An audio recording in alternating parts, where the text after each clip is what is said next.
অন্যান্য বারের মতো এই অর্থ বছরেও বাসায় বসে আয়কর রিটার্ন দাখিল করা যাবে। অনলাইনে আয়কর রিটার্ন দাখিলের প্রতিটি ধাপ কিভাবে পেরোবেন তা জানাবো আজ এই ভিডিওতে।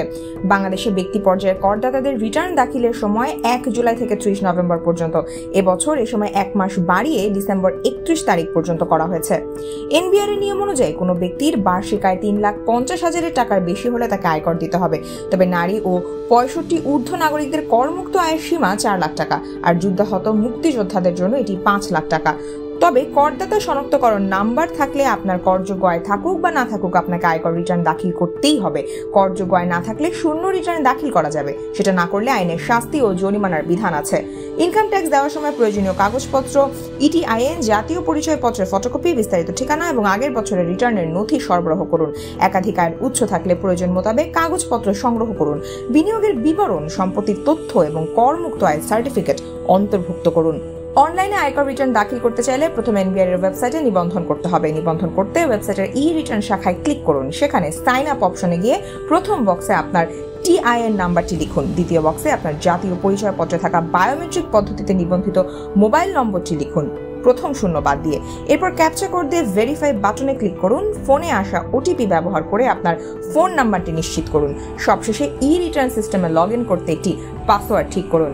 ধাপ 1, ই রিটার্ন সিস্টেমে প্রবেশ। একবার নিবন্ধন করা হয়ে গেলে এরপর আপনি ওয়েবসাইটে গিয়ে আপনার টিআইএন, পাসওয়ার্ড এবং ক্যাপচা দিয়ে সাইন ইন করতে পারবেন। এরপর একটি ড্যাশবোর্ড পাবেন। এর বাম দিকে থাকা রিটার্ন সাবমিশন অপশনে ক্লিক করতে হবে। ধাপ 2, কর যাচাইয়ের তথ্য। ই রিটার্ন ফর্মের শুরুতেই থাকবে ট্যাক্স অ্যাসেসমেন্ট ইনফরমেশন। সেখানে আয়কর সংক্রান্ত যাবতীয় তথ্য, রিটার্ন স্কিম, আয়ের সাল ও উৎস দিতে হবে।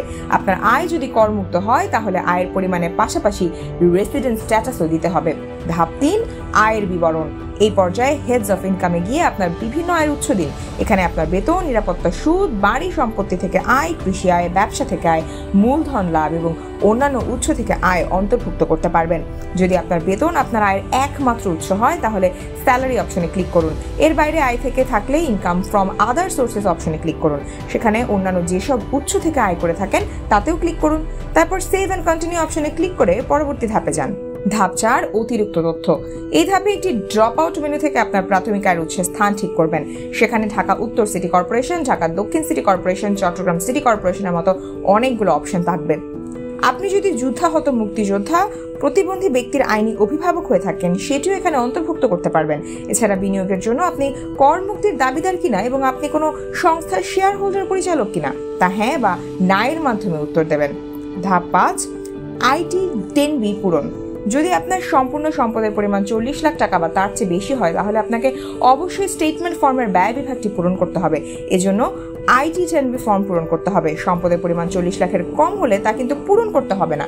এক্ষেত্রে আপনারও আপনার পরিবারের বার্ষিক খরচের হিসেব দিতে হবে। এরপর সেভ অ্যান্ড কন্টিনিউ অপশনে ক্লিক করে পরবর্তী ধাপে যান। ধাপ 6, আয়ের বিবরণ। অন্যান্য উৎস থেকে আসা আয়, বৈদেশিক আয় বা কর অব্যাহতিপ্রাপ্ত আয়ের বিবরণ দিন।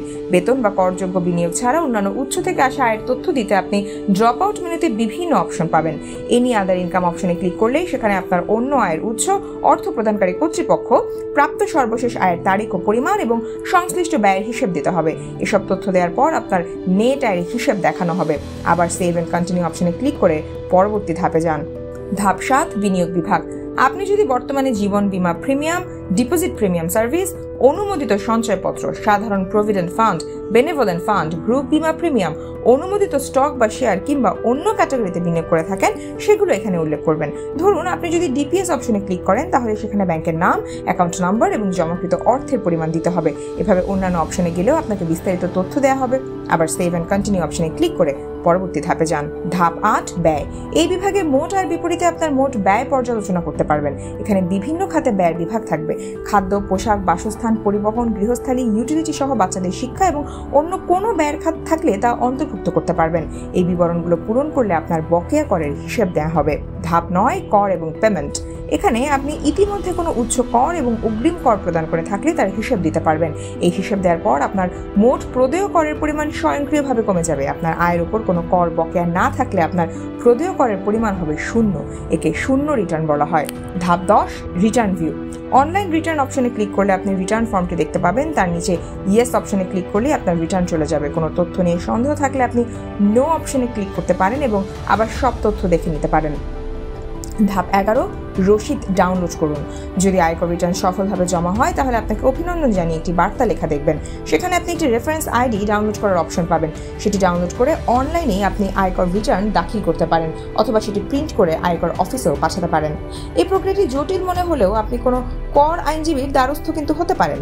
এছাড়া অন্যান্য অনলাইন প্ল্যাটফর্ম ও অ্যাপ্লিকেশন আছে যেগুলো আপনাকে আয়কর রিটার্ন দাখিলে সাহায্য করবে।